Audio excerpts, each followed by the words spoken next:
The smell hits you before anything else. Rotting wood. Salt brine soaked so deep into the timber it has become the ship itself. You are aboard the Magdalene. 1715, and you will never be the same person you were when you left Bristol. You are standing at the rail on your 21st day aboard this vessel. Your hands are cracked from the salt. Your eyes have learned to scan the horizon without being told to.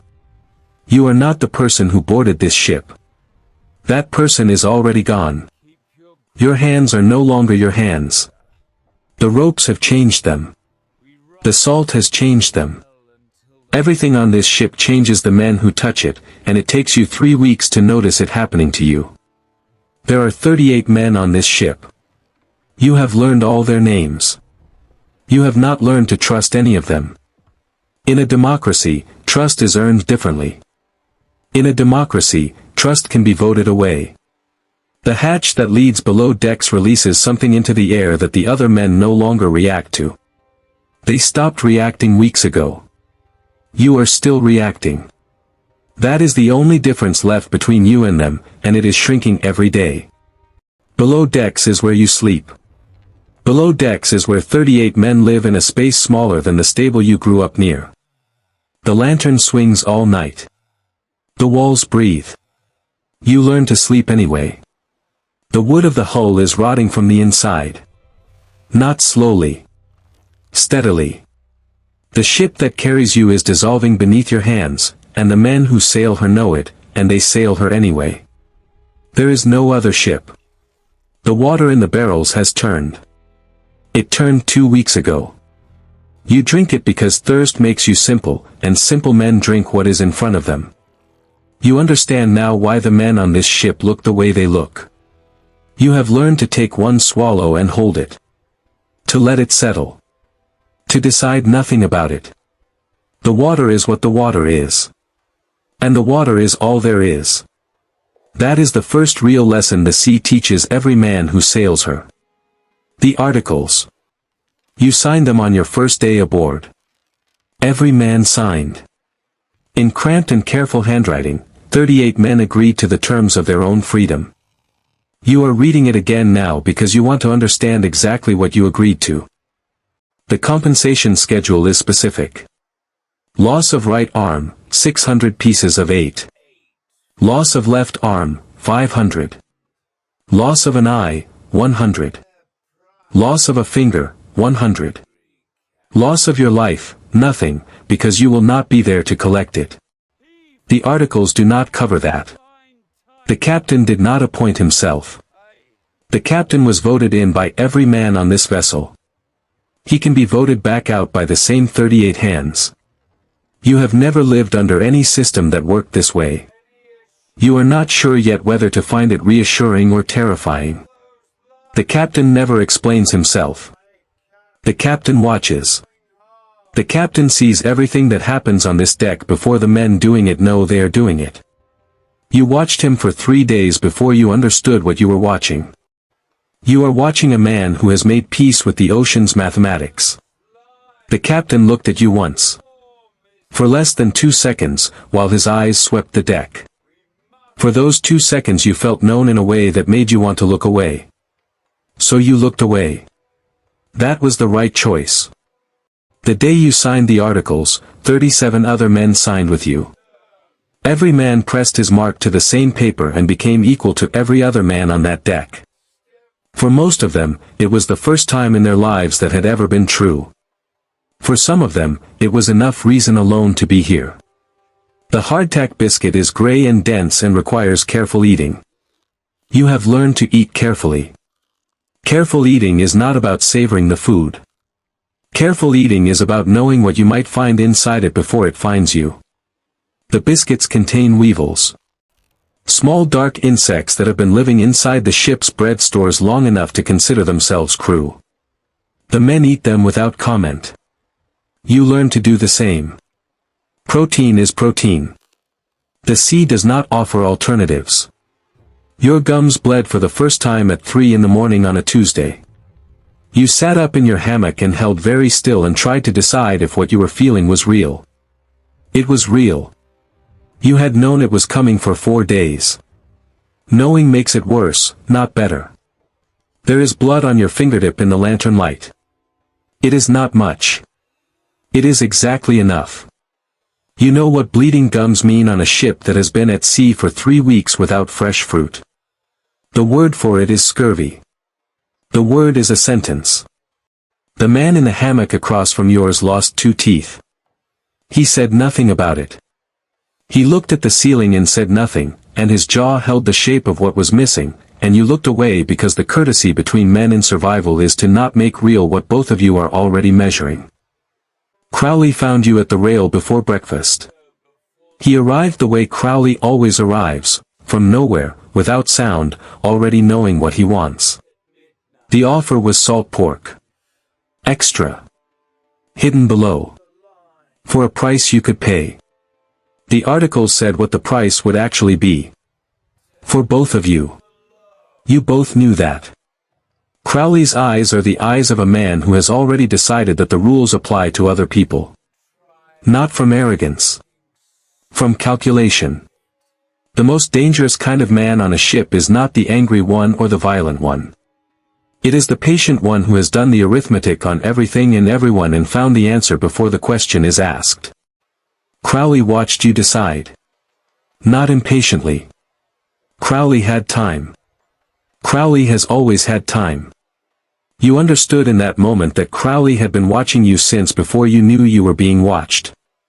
That is a particular kind of cold that the Caribbean sun cannot touch. You said no. One short motion of your head. No.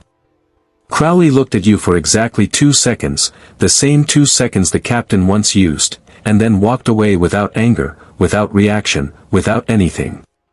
The absence of reaction from a man like Crowley is the thing that keeps you awake that night. The sandbar appears at midday. A scrap of white sand barely wider than a door, sitting alone in the Caribbean blue with the sun hammering down on it from directly above. No shade. No water. No shelter. The ship passes it without slowing.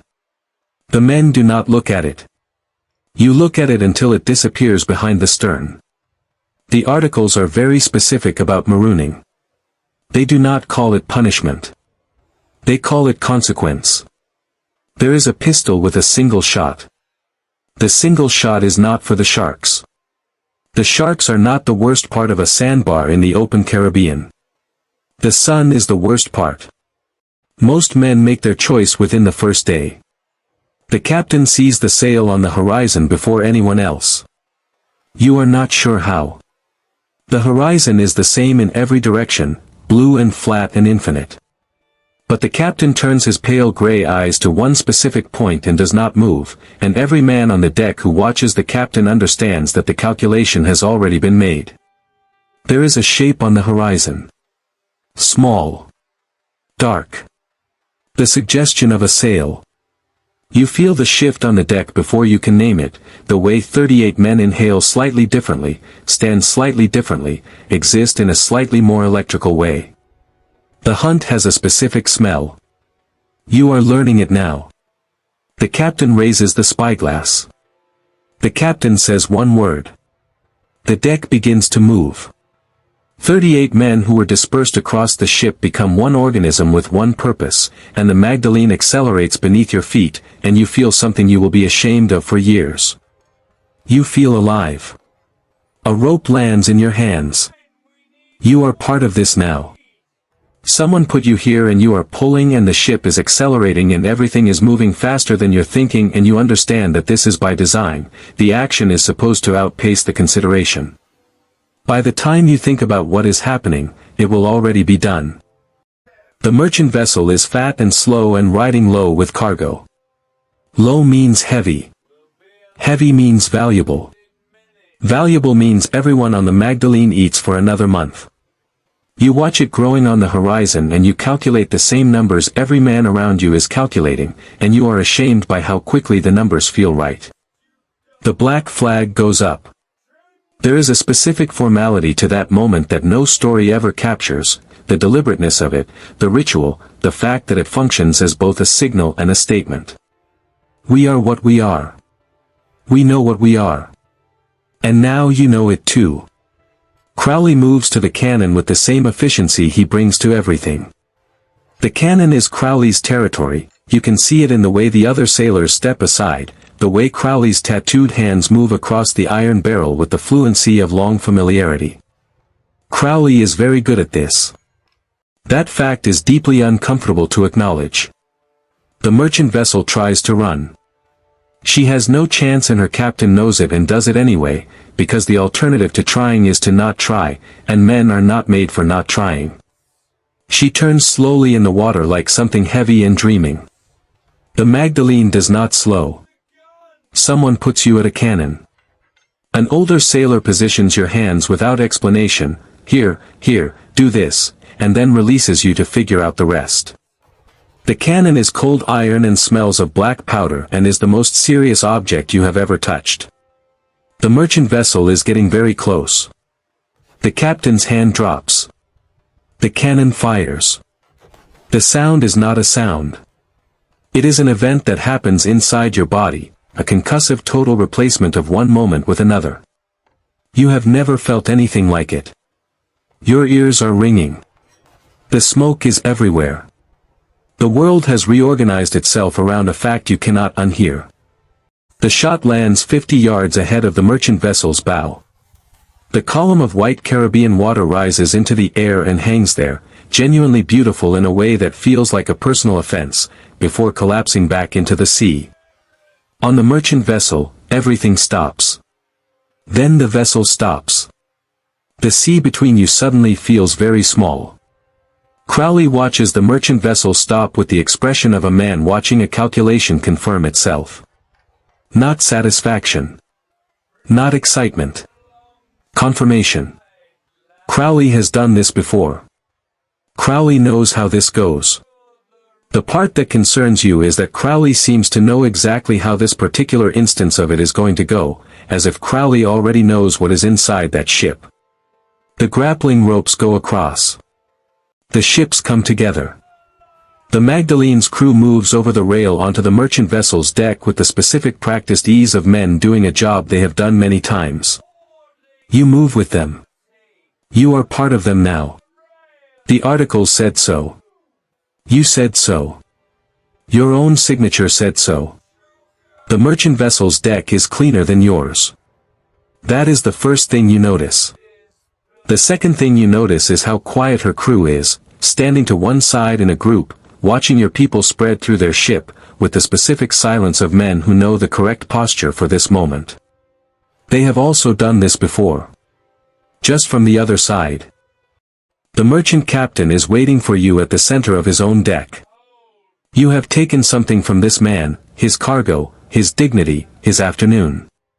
The thing in his wide brown eyes is not what you expected. He is not afraid of you. He is afraid of something aboard his own ship. Something you are about to find. The merchant captain's eyes follow the men searching his ship. They follow with a kind of dread that has a direction, not general fear, but targeted anxiety aimed at one specific corner of his hold. You watch his eyes track. You file the information away. On a ship, eyes that try not to look at something are pointing directly at it. The sugar hold is enormous and wrong, 300 pounds of white sugar from cane cut by men who will never taste it, shipped by men who will never eat it, to markets run by men who will never lift a barrel. Your crewmates tear through it with the efficiency of people who understand exactly what they are redistributing and feel no ambiguity about doing so. Crowley finds the coins first. 42 Spanish pieces of 8, wrapped in cloth, hidden beneath the deepest barrel row. Your crewmates react with relief and noise. Crowley does not react. Crowley is already looking behind the coins. Crowley is looking for what he already knows is there. You understand this about Crowley a full second before you understand what it means. The letters are sealed in oilskin. They have the look of something that survived a long journey and was never meant to be found. Crowley holds the first one up in the lantern light and reads the outside, the name written on it in official naval ink. Crowley's face does not move. Crowley sets it aside with the other letters. And says nothing to the men beside him. That silence is the loudest thing in the hold. The captain reads the letters in full sunlight on the deck of a captured ship in the middle of the Caribbean Sea, and every man nearby watches the captain read without making a sound. The letters are short. The captain reads them twice. The captain folds them and puts them in his coat and then looks for Crowley. And finds him immediately. The captain's pale gray eyes finish the last letter and go still. That specific stillness, the moment a man finishes calculating and has arrived at the only answer, is a thing you will recognize for the rest of your life in rooms and ships and faces wherever you encounter it. The answer is never comfortable. The comfortable answer never requires that stillness. Crowley smiles at the captain across the deck of the captured merchant vessel, in the late afternoon sun, and the smile is the most frightening thing you have seen on a human face. Not because it is threatening. Because it is patient. Because it is the smile of a man who made his choice much earlier than everyone else and has simply been waiting for everyone else to arrive at the same place. The merchant vessel sails away into the orange afternoon. She carries her red-bearded captain and her half-emptied hold and her shaken crew into the distance. You watch her go from the port rail and you do not feel what you expected to feel. You feel the weight of what she is carrying away from you, the version of this afternoon where nothing needed to be decided. That version is gone now. The articles are unrolled on the deck. Every man assembles. The vote is about to happen. You signed this document. You are part of this crew. You will vote with the same 37 hands that voted on the captain, on the terms, on the rules. Whatever comes next, it will be chosen. Freely. Democratically. By men who have never had that right before. The sun finishes going down over the Caribbean. The air smells of salt and gunpowder and old wood and the specific darkness of consensus. And this was only day one.